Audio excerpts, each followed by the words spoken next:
Welcome back. My name is Jennifer, female 40, and my husband Michael, 43, is leaving me because I did something unforgivable.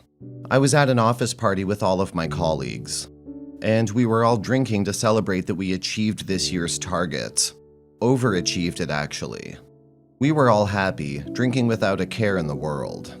I had told my husband that I was coming home late and that my work best friend, Stacy, 35 female, would drive me home if I was too drunk to drive. Somehow along the way, I was flirting with every single hot company affiliate or coworker. I was doing it shamelessly. I couldn't remember the last time I was being touched that way or talked to with such interest. I couldn't help it. My husband's touch was old, and he wasn't touching me anymore or even talking dirty to me. It was exactly 2 hours before we left the place when I was moving things to the bathroom with one of the affiliates. Let's call him Frank, 33. Frank and I had reckless sex in one of the bathroom stalls, and it felt amazing. I couldn't help but keep going with him for the next 30 minutes until we heard someone get in the next stall next to us. So we collected ourselves and promised each other that we would meet again to finish what we started. I went home and kept thinking about Frank all night. I even touched myself to him next to my sleeping husband. It felt kind of bad, but it excited me more that I had Frank's number. We texted all the time the following 3 days and agreed to meet the following weekend after the party, but this time at his hotel suite that he rented to stay 2 weeks in town. I was more excited than nervous because I was finally getting touched again in the same week. I wasn't thinking about how Michael would feel if he found out. Silly to think that he wouldn't know. I spent the first hours with him, eating dinner, talking about work, flirting, occasionally touching, and playing footsies. It was building up to a perfect sexual experience. I couldn't stop it even if I tried, and the next thing I knew, we were naked. It was different. We did it more than once, and it felt great. I woke up the next day freaked out because I didn't tell my husband I was sleeping out, and I found 3 texts and 10 missed calls from him. I rushed to dress up and went home at 7 a.m. to find my husband sound asleep. It was to my luck that he was. I got dressed in my pajamas after a shower and slept next to him, trying not to wake him up. But it was only 4 hours of sleep until he woke me up furiously, asking where I had been all night. I told him I had gone to Stacy's after a late final quarter meeting and worked on a couple Excel sheets while drinking till we both passed out. And that the minute I woke up, I drove back here fast to not worry him anymore.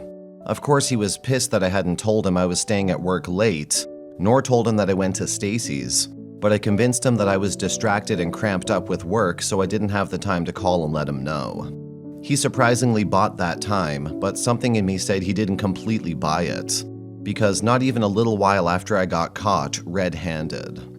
2 days ago, I had messaged Frank to meet up one last time before his flight, and he agreed to, but at a public space, which was understandable. I told Michael that I was going on a dinner with Stacy with one of the affiliates to finish up some work papers and have him sign a contract. I had it all planned out. I even told him the name of the restaurant we were going to, not knowing how he would react. I left work early to go to the fancy restaurant he sent me the location to.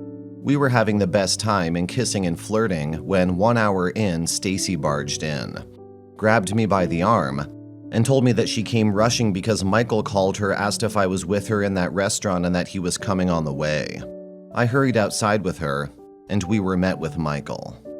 He asked us where we were going, and we told him that we were headed home. Michael grabbed my hand and asked me where I had been last Saturday.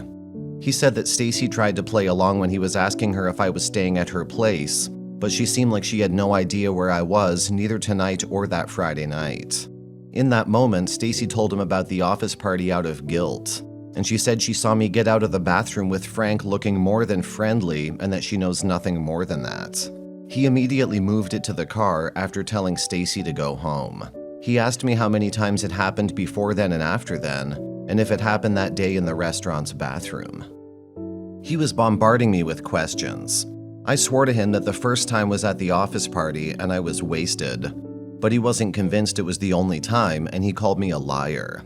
I had to confess that it happened more than once and that I slept with him last Saturday. He hit the steering wheel and yelled at me about how stupid I was and that I ruined the only good thing in his life. After that, we drove in complete silence.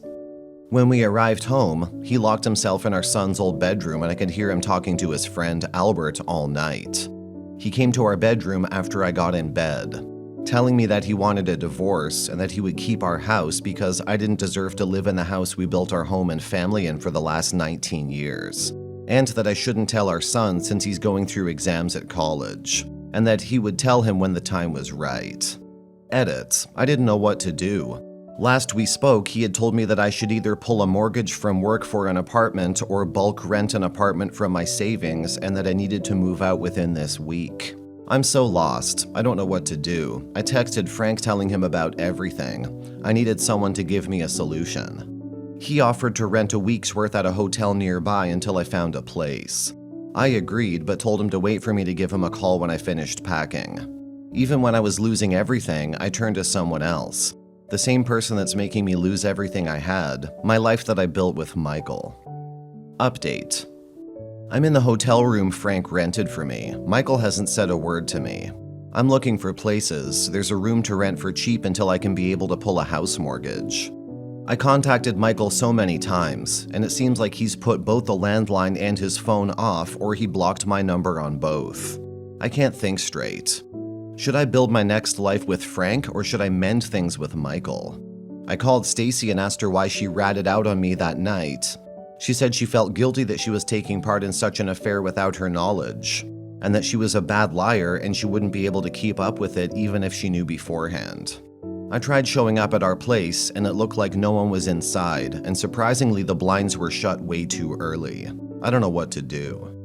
Please read my post history for the backstory, as I'm not in the right headspace at the moment to rewrite all that.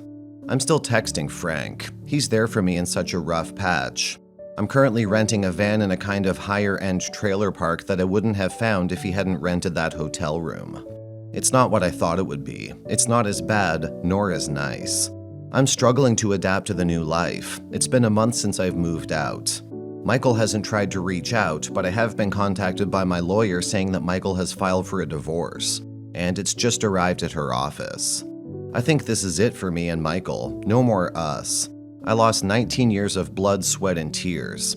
I lost my family. I don't know how our son will react, but I know he will call me when his dad tells him. I don't know what will Michael say. Will he say that I cheated? I'm so scared that my son will hate me. I hope Michael would do right by me and keep my son out of this. The only thing going in this life currently is seeing my son again. I'd not be able to bear it if he would look at me with disdain. I just wouldn't bear it. Story 2. We have been married for 16 years. 8 of those early years, I was involved in 2 different infidelities.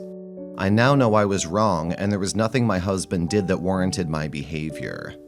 After my last transgression 5 years ago, we decided to call it quits. But apparently we couldn't be independent of each other. We worked on a relationship for a year, then had our daughter. At that time, he decided he wanted me to stay home and parent her.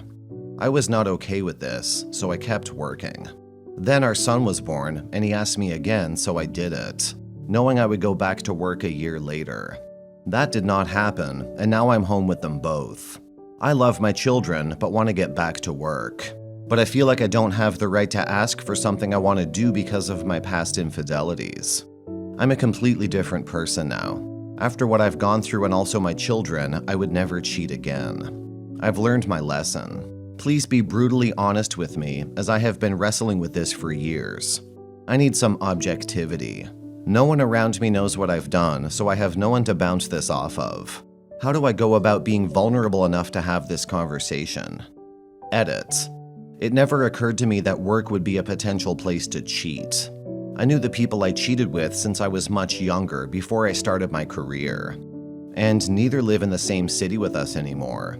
Also, financially, me being at home is ridiculous, as daycare would only be about a quarter of what I make. We've really lost money with me being at home.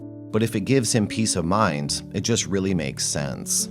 I do plan on going to therapy alone once I start back working, which was another reason I wanted to go back to work, as it isn't covered by our insurance. But after reading the thoughts on this thread, I believe I'll be finding a low-cost option and staying out of the workforce a little while longer.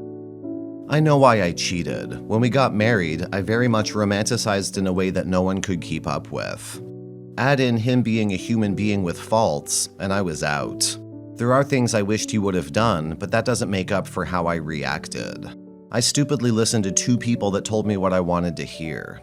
I don't blame my husband. My infidelity is mine alone. It wasn't a mistake, and I know that.